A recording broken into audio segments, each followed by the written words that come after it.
Hi everybody, welcome.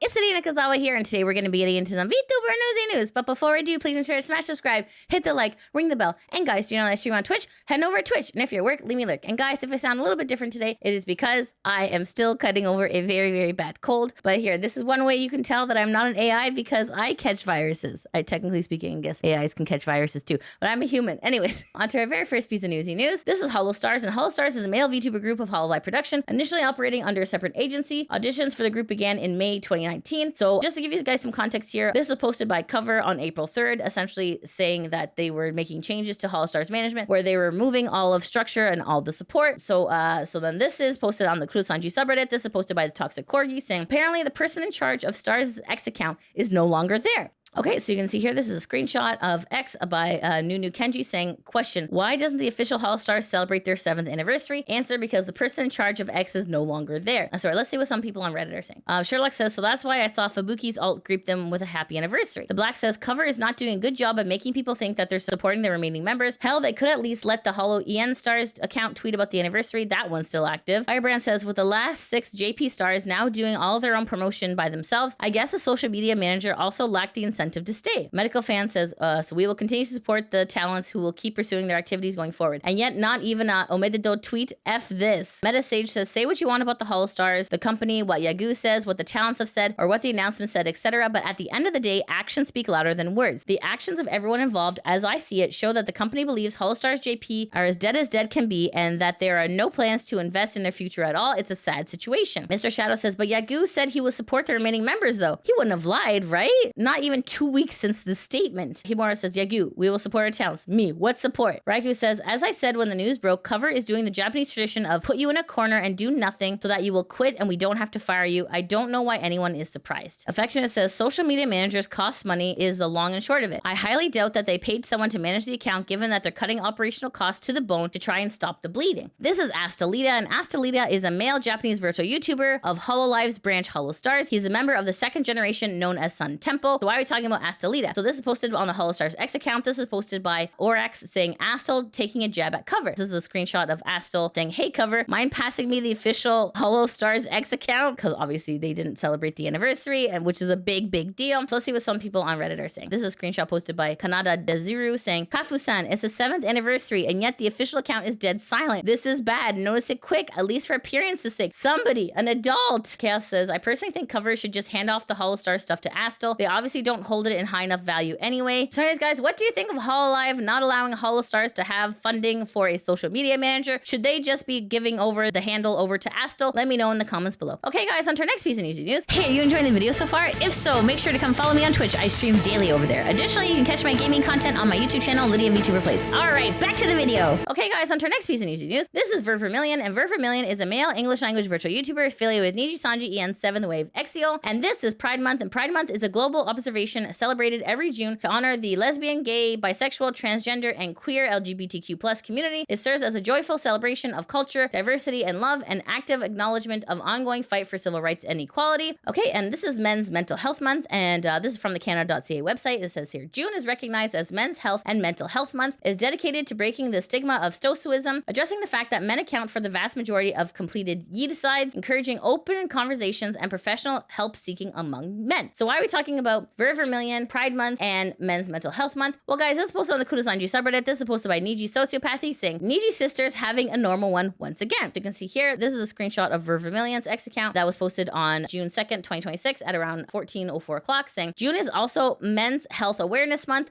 which ironically I was not aware of because Ver is a man. Of course, the Niji sisters have come into dogpile. So this is posted by Sari saying, Niji EN members try not to be obnoxious, challenge impossible. And then this particular tweet I had to expand out. So this person, Jasmine, says, I'm glad y'all are establishing that y'all were waiting for one little slip for Ver to all publicly drag him to filth for your public enjoyment. You sisters have been jumping on this as well. Anto says, you being queer doesn't mean that other queer people don't have to be okay with it. If he was so passionate about men's mental health that he felt he needed the tweet about it. He should be talking about that all year long, not only a self-insert during Pride with a joke that has no punchline. Ali says, mind you, this is not the first time this has happened with a Niji Ian Liver. Don't understand how some of you who claim to be fans hate them with such a burning passion that you look for a justification to drag them at any point. So then the OP continues to say, Ver shouts out Pride Month. Then he says he was not aware it's also Men's Health Awareness Month. NIJISISTERs crash out because he allegedly dog whistling homophobia / chudness. Factions split. The self-appointed leaders disavow the backlash, presumably because they know how it makes them look, while the lesser sisters double down on it being right. So let's see what some of the people on Reddit are saying. Mid-grade Chungus says, Ver says he likes pancakes and the sisters are harassing him for hating waffles. Caro says, I shouldn't be surprised NIJISISTERs are the types of people to LARP as human rights activists by shadowboxing on Twitter. Ultra says, it boggles my mind to see anyone so passionately engage in online arguments like this, and why do we even pay attention to these sort of things? Why do we even care? I suppose I'm getting too old and jaded to even bat an eye on such nonsense and useless thing.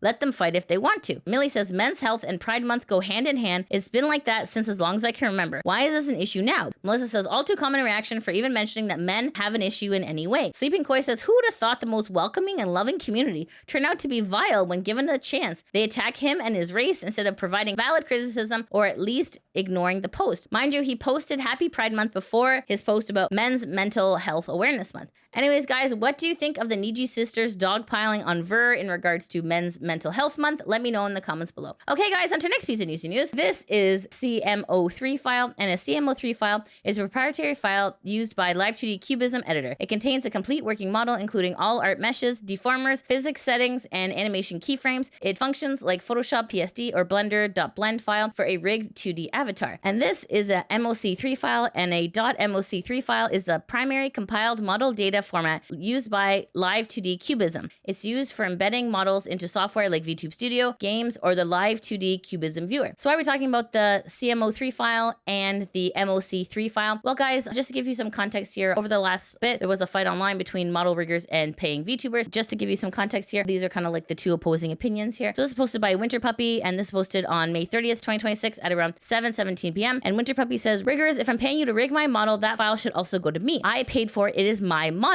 Like, what is this industry? I pay thousands of dollars to not own the file of my own rigged model? Question mark, question mark, question mark. To which Cutie Pirin replied on May 30th at around 9:43 p.m. The CMO3 file is liquid gold. As a rigging artist, giving your CMO3 file to someone can reuse and mass produce your work file for other models or their other commissions. Mass produce your file to the profit off of your work. Take your techniques and your style. The credit will become confusing when model that no longer looks like the original rig is still credited. Just to give you guys some context here, there was a huge fight last week online between model riggers and paying VTubers. Riggers believe that they should not distribute their development files for VTuber models, as they believe people can steal their techniques by viewing them. Meanwhile, VTubers believe that they paid for the development and thus should receive all the files created during development. So keep in mind, some of these projects can reach as much as $10,000 USD. To put this into further context, think about the CMO3 file as the blueprints of your VTuber model and the MOC3 file as the finished usable model. While the MOC3 file is ultimately all you need, having access to the CMO3 file would allow you to make alterations in the future regardless of who the original rigging contractor was. So enter in Hoshino Lina, and Hoshino Lina is a developer VTuber. This is posted by Hoshino Lina, and this is posted on their X account on June 3rd, 2026 at around 11:30 a.m. And they said here, stream reverse engineering Live2D MOC3. Let's do this. So you can see here, if you click on this link, this is the stream, which is about 10 hours long of them trying to break down the coding of how to do that. Okay, so then this is posted on Hoshino Lina's X account. This is posted on June 3rd, 2026 at around 11:30 a.m. Lina says, VTuber, stuck with a model you can't expand or edit because your rigger disappeared or lost your file project? I'm fixing that. So you can see here, this is a link to the stream where it's reverse engineering the Live2D MOC3 file. So then this is just some further information from that. Okay, I want to be clear that I'm not against riggers. I see this as a technology problem that needs to be resolved that Live2D Inc. refused to solve. See this thread for a deeper analysis. Hoshino Lina says, I'm not writing a tool to convert MOC3 to CMO3. The goal is bespoke tooling to work with MOC3 only. Playback, open source VTubing, adjustment, merging, splitting, new ideas like optimization / lossy compression to reduce resource usage. So then this is just a further update on that, posted by Hoshino Lina on June 5th, 2026 at around 12:22 a.m. And Hoshino Lina says, made lots of progress working out MOC3 files in yesterday's stream. We have the entire file structure loaded into Python and dumped as text, although with lots of unknowns. This link takes you to GitHub. This is kind of the data dump, so to speak, of what that looks like. Hoshino Lina continues to say, by the way, I know some of you are eager for a source repo. I'm going to keep this private and local just a little bit longer because I've already had a few people who have done non-clean room RE of Live 2D offer help, which would taint the project if they open a PR or something. Once I have most of the structures/fields worked out, I'll post it, since at that point I will have a solid base that is demonstratably clean room and the risk will be much lower. If you looked at the MOC3 file yourself and touched Live 2D software, please don't try to help. Rerverse says, although I have some fear and reservations on opening MOC3 to the public, I think opening the possibility of being able to modify, say, physics groups assignment/distribution or optimization meshes/deformer and some other stuff would be extremely cool too. And then Yari Chan says, you are a legend. So anyways, guys, what do you think of Hoshino Lina's work in regards to MO3 files and Live 2D? Do you think that this is a good thing? Do you think that this is a bad thing? Let me know in the comments below. Okay, guys, on to our next piece of Newsy News. This is Luminara, and Luminara, otherwise known as Luminara Legacy, was an American VTuber production brand founded in 2025. So then, as we all know, this year, May 26th, a lot of their talents immediately announced their departure from Luminara, along with staff members resigning early in the morning. Then on May 28th, Luminara briefly changed its name to Luminara Discontinued on Twitter before getting deleted at 6:30 a.m. EDT. So why are we talking about Luminara? Well, guys, this was posted on X. This is posted by Clover on June 4th, 2026 at around 7:11 p.m. And Clover says, I was Luminara's executive secretary. After some time, I feel comfortable sharing this now. So then this is a link to a Google Doc that says, my experience with Luminara CEO Kamana. So this particular Google Doc is about 4 pages long. So we're going to go through it together. This is from the point of view of Clover, who was Luminara's executive secretary. So it says here, timeline. I learned about Kamana from his Sukuria server, where he would host seminars analyzing YouTube channels and provide tips on how to grow as a content creator. When he posted on Twitter about looking for a secretary, I applied and reached the interview stage. We hopped on a one-on-one call and it was very casual. During his introduction, he mentioned the nature of his delivery day job, and it's common for him to host meetings while working. It's also how we attend/host meetings most of the time that I worked for him, which is understandable, and he also seemed a bit unprofessional given the times he has lost focus. Anyhow, after that, he brought up all of his connections, such as being Zentrea's manager, close with VShojo and other major corporations. I was promised connections as such later down the line, supporting the job's low compensation, which did not happen. Oh boy. Due to my availability to be online anytime throughout the day as a college student during summer break, I successfully got the job as his secretary. At that time, he had just began the idea of Noble One, a management team, Kamana's project prior to Luminara. This was May. At the end of Noble One, Kamana wanted to build a VTuber agency, so he abandoned the project, took a few notable staff that he enjoyed working with, and moved on. I was one of them and became an executive secretary of Luminara. This was from June to January until I got fired. What? You got fired? You got fired from a job that didn't pay you? Oh my God. Okay. My termination. I was heavily burnt out from my workload and I had to fly home to treat my major depressive disorder, so I took a break for a month from December to January. It was at the time I completely cut contact with work and focused on my well-being. During my leave, my workload was delegated to multiple staff. When I returned to catch me up to speed, Kamana and I hopped on a call. During the call, he thoroughly explained what happened while I was away from his perspective, which meant talking down a lot of the staff during. At the end, he let me know that my workload had been completely delegated and my original position was no longer needed. He wanted to offer me a more important role as he valued my work ethic amongst all his staff. However, he was honest that he had no idea what the position would be and to give him some time to figure it out. During the period where I had no work, I let him know that I'm open to any administrative work, mixing, or just supporting the current staff. However, at the end, he shut down all of it and he asked me to volunteer until he found something greater for me. Uh-oh, red flag. Until this point, he never gave any details or even a title to the higher position. Right then and there, I knew he no longer wanted to pay me and wanted me to volunteer my services along with my colleagues, so I left. That says workload versus compensation. I've learned that Kamana is a person that has decent ideas, yet lacks the knowledge of logistics to execute the projects with success. Originally, Luminara was a production company that wanted to host game shows and events for the community. Then we adopted talents. Then we continued the events again. It felt like we were expanding, but horizontally instead of upwards. And this directly reflects on my ever-growing workload versus my stagnant compensation. As I'm writing this, I feel horrible for mentioning compensation in the first place, as most of my colleagues did not have this privilege, and that was supposed to be the bare minimum, but I would like to be transparent about everything. This is public knowledge. I am one of the secretaries Kamana hired from his tweet, which mentioned a stipend of $200 a month. At first, when I joined Noble One, my workload included personal assistant duties, conducting research on social media, and analyzing data to spreadsheets. Then I started helping manage Kamana's events, hosting and managing Discord servers, onboarding event participants, keeping track of event results, etc. On top of these responsibilities, when Luminara formed, I created and managed the Discord servers, coded Luminara's website, and took notes in all meetings, kept track of company records, organized company workflow and schedules, and more, all of which were beyond the initial workload agreement. Yet perhaps I was the only few who got paid. The work kept coming without a raise. Eventually, I was burnt out, which led to the break. Abuse. Throughout the months of working with Kamana, there were instances where he would lose his temper and yell at staff, me including. To describe the severity, the call would go completely completely quiet after his mic distorts and peaks from his screaming.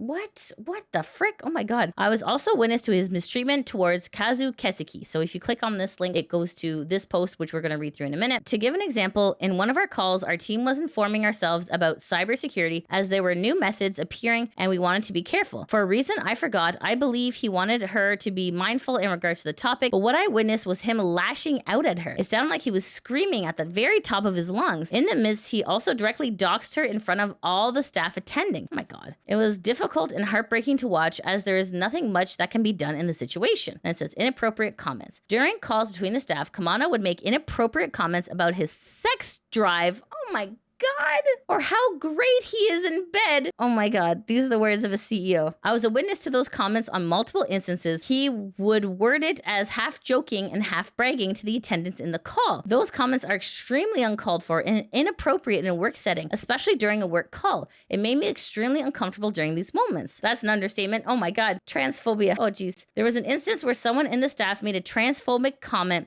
in a one-on-one work call. We were writing out an application form and they said something along the lines of, if I see people checking more than one pronoun in the pronouns question, I'm going to insert sounds of strangling. Wow. I brought it up to Kamana, letting him know that this comment is not only inherently hurtful in any context, it's also important for us to create a safe environment for the staff and especially for the talents. After a call with said person, Kamana came to the conclusion that said person has high-functioning autism, which makes it very difficult to understand social contracts related to gender inclusivity. Kamana also had the person sent an apology, but at my point of view, it seems that the said person still thought it was a joke. It was just the wrong time and the wrong place. I did not want to engage in this matter any longer and moved on. This was before my break. During the debrief call with Kamana right after my break, Kamana is frustrated about this issue and brought it up once again. I let him know that I don't see how representing one's identity and being a decent human is difficult. He then shut down the conversation, strongly believing it's very different and being highly functioning autistic is perfectly reasonable for such behavior. No, it's not. This person was never fired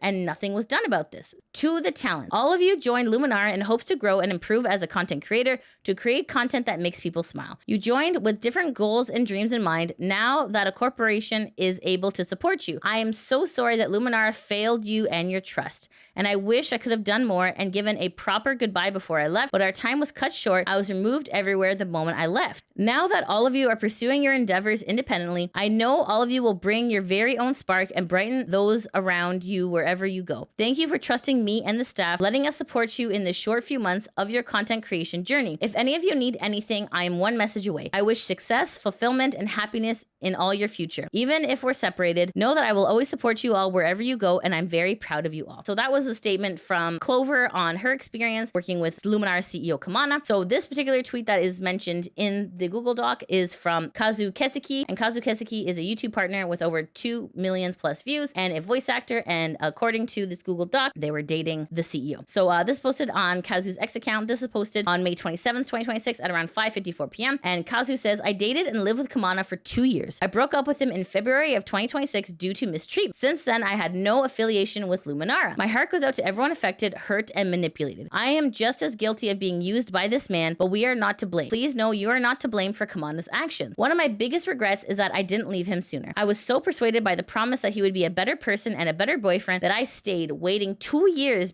being convinced that I was the problem. Despite what he told others, I broke up with him because of mistreatment. Not because of Luminara, not because I was mentally ill. Wow! Because of these claims, it was hard for me to come forward without being seen as the quote-unquote jealous ex. Within first dating him, I was quickly pressured into moving in with him and quitting my job, making him my sole financial stability. Uh-oh, ladies, that's never good. I feel like I could trust him. He helped me build a career as a streamer and gave me the direction I needed to monetize myself. I got fancy dinners and plane tickets. He told me I could have my dream job if I was with him. But it wasn't long after that, if I prioritized my dream over his own, it was a fight. Everything was a fight, from me talking about relationship advice to not cheering him on while he played Fortnite, cleaning dirty bed sheets, telling him what made me uncomfortable, or not doing enough of his own work. Meanwhile, I didn't get greeted when he came home. He would shun me if I cried, and if I asked for help, I better hope he was in a good mood first. When fights got really bad, he would raise his arm back to strike me. He never hurt me, but there were threats to, and he wasn't afraid to berate me me in public voice chats as well. Several times, Luminara staff would DM me to ask if I was okay. I told them through tears that I probably deserved it. Wow. Oh goodness. When Luminara was created, I was a main player in a lot of the production. While he worked his day job, I was expected to do favors for him. If I didn't do it right away, I was letting him and the talents down, and I would never make it anywhere. He convinced me so much that he was in the right, that I wasn't enough. I was a perfect victim for a narcissist like him because I wanted to prove my worth so badly. Looking at these stories that have come to light, I knew about them because Kamana would tell me before I could see or know any of it. But now I see he was trying to plant doubt in me this entire time. When I did think he was in the wrong and I voiced it to him, there was another fight and another threat to stop providing for me. Sometimes the only way to get him to consider me was for him to use my body. Ooh. All the while, he was already unfaithful. Oh my God. Yeah, okay. Yesterday, I saw evidence that he cheated on me within a year of our relationship. Oh my goodness. After the breakup, it was so hard to trust people. He spread so many lies about me to keep people at a distance so no one would listen to me. So many of my friendships are ruined because of Kamana. So many people I cared for, I pushed away because I needed to be Kamana's secretary, bookkeeper, graphic designer, delegator, cook, maid, therapist, spicy slave, and then his girlfriend. Oh my God. A few months after the breakup, I was receiving word that Kamana was going to come to my residence to try to harm me. I didn't know if any of this was true, and I was reassured by his family, bless their hearts, that it wasn't. I had Kamana blocked on everything but Discord because he promised to send my belongings to me, which he never did. After speaking to his family, we resumed communication, but mostly because I wanted verbal confirmation of the abuse he gave me. He apologized, he told me he still loved me, and he wanted us to continue working together. I told him I don't trust him, but it seems like he's changed, and all of this shows is how naive I was. He never loved me just for what I gave him. And then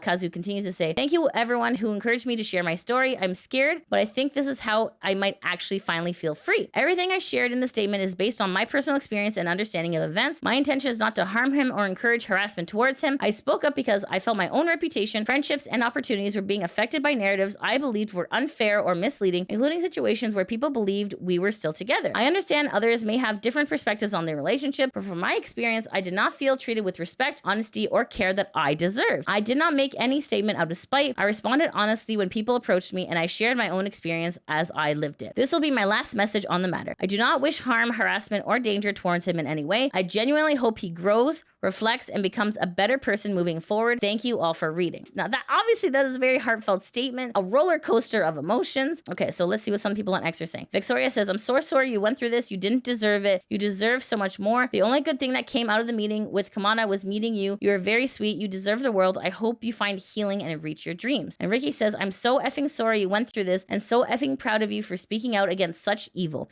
You didn't deserve such misery. You are a strong and amazing person, Kazu. Every interaction has been nothing but genuine. I recall you at Offkai last year in a moment of sadness, staring over a ledge, trying to push it all away and be happy. And out of an entire party of 100 people, you were the only person who came up to me and asked me if I was doing okay. I haven't experienced that in my life. I was taken aback by your awareness and kindness to check on me. Anybody who takes that kindness of yours and abuses it deserves nothing. I know you'll thrive and move on from such amazing things. Anyways, guys, what do you think of this new information provided by Clover in regards to her experience with Luminara CEO or Kamana and Kazu's statements on X? Let me know in the comments below. Okay, guys, on to our next piece of news. This is PastaroniRavioli, and PastaroniRavioli, sometimes called Pasta, on occasion Stephanie, which is her real name, is a female English language VTuber based in the United States. Originally a facecam streamer, she became a VTuber in 2022 before joining Kawa Entertainment in 2023. She debuted as part of Kawa's second generation Abyss. Pasta left Kawa Entertainment in January 2024 and is once again an indie English language VTuber. So why are we talking about PastaroniRavioli? Well, guys, this is posted on the VTuber drama subreddit, posted by Thinking Pretty Hard, saying PastaroniRavioli is choosing to quit VTubing and continue as a real life streamer due to VTuber over-sexualization. So this is a screenshot of Pasta's X account. This posted on May 29th, 2026 at around 5:18 a.m. And Pasta says, I have talked about this recently on my friends' YouTube videos and my own, but I'm starting to step away from VTuber type stuff. I find lately that the specialization that lingers in comments and chat makes me uncomfortable. And I feel like it's because of the VTuber stereotype. Today, I had a lot of weird comments in chat about infertility and prayers for fertility ?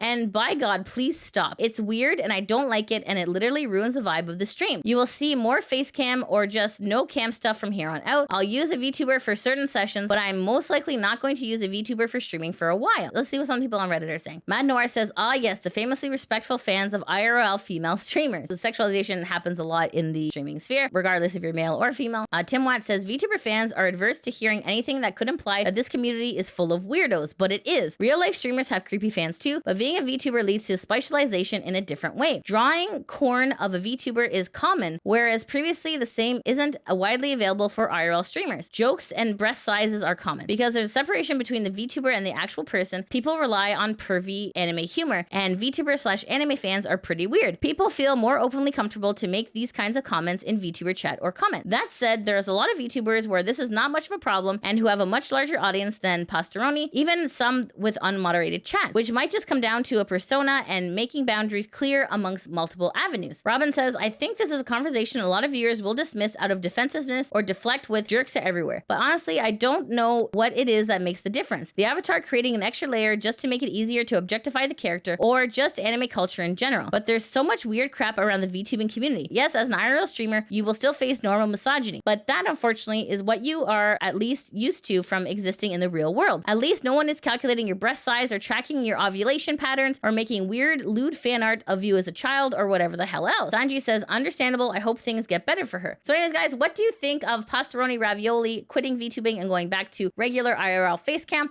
Let me know in the comments below. Okay, guys, on to our next piece of Newsy news. This is just a summary of all the agency shutdowns in 2026. By the way, just give you a quick reminder, we are in June of 2026. So we are halfway through the year, and this list is pretty big. So we're going to go through it together. Posted on KudoSanji subreddit. This is posted by KitherX saying agency shutdowns in 2026. 2026 is so bad, and we still have 6 months.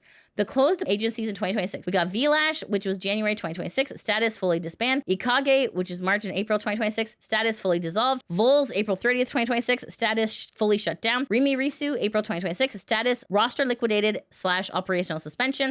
And then this says Holostars Japan branch Cover Corp April to July 2026 status branch restructured and phased out. Connect Inc. Light Up, Grow Up, Prism Up May 2026 status sub agencies disbanded. Vialora June 1st 2026 status fully shut down. VNU early 2026 status total operational collapse. Status how many was that here? Okay, 1 2 3 4 5 6 7 8, and this isn't even including Luminara. All right, so let's see what some people on Reddit are saying. Minimum says, FPS announced the shutdown of the JP branch 2. Big Monica says, you also need to add AKA virtual where all the staff and talents already left. Exai says, did Globy technically die before New Year's? And then Hitori says, yeah, they were last shut down in 2025 on New Year's Eve. And then Celtic says, surely there won't be more. Surely. Anyways, guys, what do you think of all these agencies shutting down in 2026? Do you think that there's more coming, or do you think that that's enough? Let me know in the comments below. Okay, guys, and that's it. That's the end of the VTuber Newsy news. Just a reminder tonight, if you are available, we are doing a community watch along tonight at 7 p.m. EST. So if you want to join, please make sure to join the Discord where all the information will be. It is an open mic, so you guys are welcome to come and chat with me. Even though I sound like garbage, I apologize. So please make sure, if you are able to come tonight, please make sure to come to the community watch along. Okay, guys, and that's it. If you like what you see, please make sure to like, subscribe, comment, all that good stuff. And guys, if you're not able to catch me on Twitch, that is no problem. I do have a YouTube channel called Lydia VTuber VODs that backs up all my gameplay, and I probably play through some of your favorites. I'm currently playing through Resident Evil 3. Okay, guys, thanks so much for watching. Hope you have a good day. Take care. Bye-bye. Okay, all right, here we go. Family friendly here at twitch.tv/LydiaVTuber. Goth Girl Spit is now a real energy drink and it's already sold out. Hey, I'm just bringing you the news, man. I'm just bringing you the news. All right. Oh, that looks good. Oh, wait. Oh, this is the model. Oh, this is the Goth Lydia. It looks good. Looks good. All right. Mayhaps. Mayhaps. I smell a business opportunity. I'm kidding. Funny guy. Thank you, Andy. Thank you so much.